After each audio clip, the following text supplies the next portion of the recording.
Hey, salut, salut.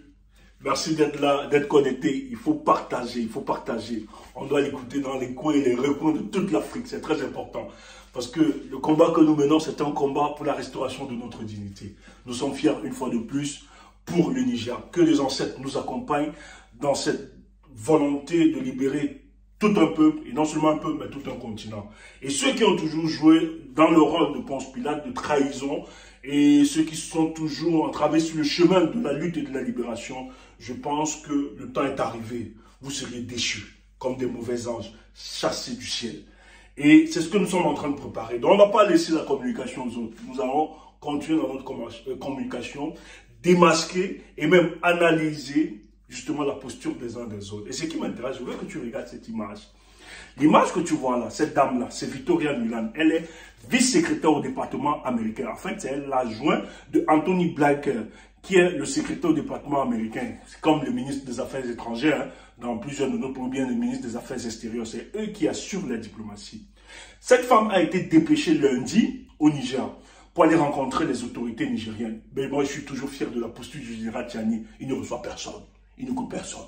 C'est clair, c'est un militaire, c'est normal. Il sait où il va. Parce que tu ne peux pas recevoir des gens qui ont déjà des idées préconçues, qui vont mettre en cause votre soulèvement. Ils ne veulent pas comprendre et qui vous imposent une certaine démocratie, cette fabrication, ce banditisme. Et il faut le dire comme ça c'est clair. Fabriqué par les Occidentaux. Parce que la vraie démocratie, même que nous pensons, on ne l'applique pas encore. Elle est très illusoire.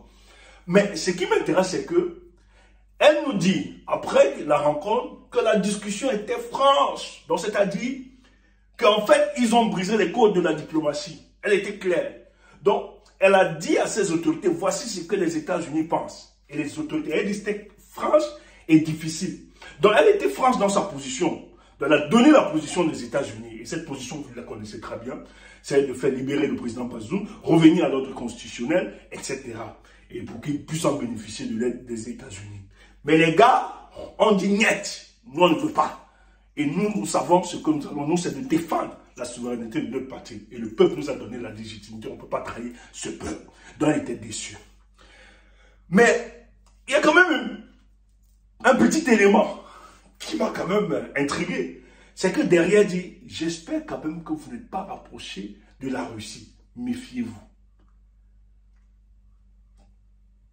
Donc, tu comprends que le déplacement des émissaires, parce que depuis, ils étaient en train de connaître, mais ils n'ont vraiment pas envoyé des gens là-bas. Les États-Unis décident d'envoyer, parce qu'en fait, la rumeur court que les éléments de Wagner sont sur le terrain. Et les États-Unis qui ont une base militaire, et qui sont dans une confrontation idéologique avec la Russie, ne veulent pas l'influence des États-Unis. Et dans cette posture, en fait, ce qui nous renseigne, c'est que les Américains sont prêts à reconnaître les autorités nigériennes. Si et seulement si ces autorités ne se rapprochent pas de la Russie. Et d'ailleurs, rappelez-vous que lorsque l'Europe décide, surtout la France, de rapatrier ses citoyens, les États-Unis, qu'est-ce qu'ils ont dit? Ils vont juste renvoyer le personnel non essentiel. En fait, en diplomatie, ça veut dire quoi? Il n'y a rien à renvoyer. On est sur place. Et les États-Unis n'ont pas bougé. Parce qu'ils savent l'importance de la position géographique du Niger. Parti de là, ça va être très compliqué. Et les États-Unis sont conscients qu'il ne faut pas aller de manière frontale avec le Niger. Sinon, elle risque de perdre sa position. Et elle ne veut plus sous-traiter sa politique africaine derrière la France. C'est pour ça qu'elle est restée. Donc, vous comprenez que la jeune militaire, la posture qu'elle a, parce qu'à l'heure où je vous parle, elle a renvoyé la tripartite des autres émissaires, l'ONU, l'Union africaine, la CEDEAO, qui devaient venir pour discuter. Ils ont chassé, ils ont dit qu'ils ne les recevaient pas ce jour. Clair. Et quand ils ont une telle posture, vous comprenez sur quoi les gars comptent? C'est parce que le rapport de force, en réalité, ils ont un rapport de force considérable qui leur permet d'imposer leurs décisions et leurs volontés. Chers frères, ce n'est pas que nous sommes puissamment forts militairement, ou bien nous avons une logistique. Mais je comprends dans mon analyse que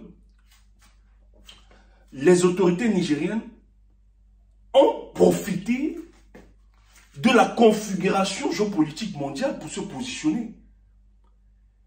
Et aujourd'hui, elle a profité de certaines failles, certaines faiblesses pour reconquérir sa souveraineté, se positionner. Donc, il sera difficile pour les États-Unis d'insister pour une intervention militaire parce que les États-Unis savent très bien que s'ils le font, finalement, ces autorités seront obligées de s'accrocher à la Russie et ça va être très compliqué pour elles. Donc, il faut aller avec beaucoup de tact pour apaiser les choses. Et pour la seule condition, c'est que les gars ne se rapprochent pas de la Russie parce qu'on a peur de l'influence russe. Et ce message est très important parce qu'il doit servir de leçon à d'autres peuples africains, à d'autres pays. Nous devons avoir une approche casuistique par rapport à la donne géopolitique mondiale. Il faut savoir s'accrocher à certains partenaires fiables pour arracher votre souveraineté et construire votre hégémonie plus tard. Et le contexte actuel mondial nous le permet.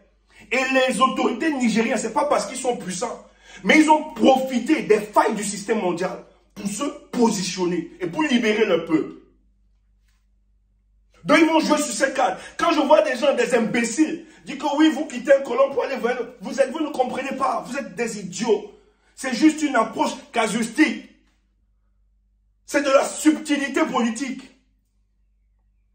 Voilà, ils ont réussi à plier les États-Unis, qui ne vont plus demander le départ. Les États-Unis demandent juste ne vous rapprochez pas plus. Et la Russie a besoin de nos États. Parce que sur l'échiquier mondial, la Russie est de plus en plus isolée. Donc elle ne peut même pas se comporter comme des colons. Il faut savoir profiter de cette situation. Et c'est pour ça que ça va être difficile pour une intervention militaire. Ceux qui y croient et qui rêvent, détrompez-vous. Ce sont des sornettes. Elle ne va jamais se réaliser. Et ils vont se maintenir. Donc j'appelle les autres peuples, les autres pays, en Afrique de l'Ouest, en Afrique centrale, profitez de la donne géopolitique mondiale pour reconquérir votre souveraineté et humilier les politiques françaises contre l'Afrique, qui spolient nos populations, nos richesses, qui nous insultent, qui nous humilient, qui ne respectent pas notre dignité, notre honneur, nos cultures. Et c'est ce qui se passe. À vous, Africains déséquilibrés là, il est important de la boucler. Les fils audacieux et courageux profitent de cette situation pour restaurer leur dignité, leur fierté. Et laissez-nous faire le travail.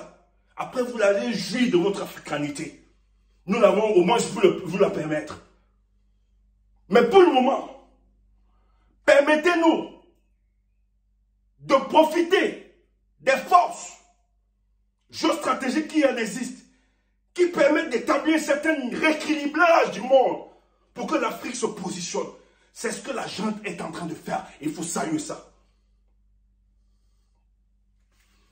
Bazoum, il a démissionné. Bientôt, nous allons vous livrer le courrier. Le combat continue. Je vous adore. Fierté africaine. C'est là. Je vous aime. Merci les gars.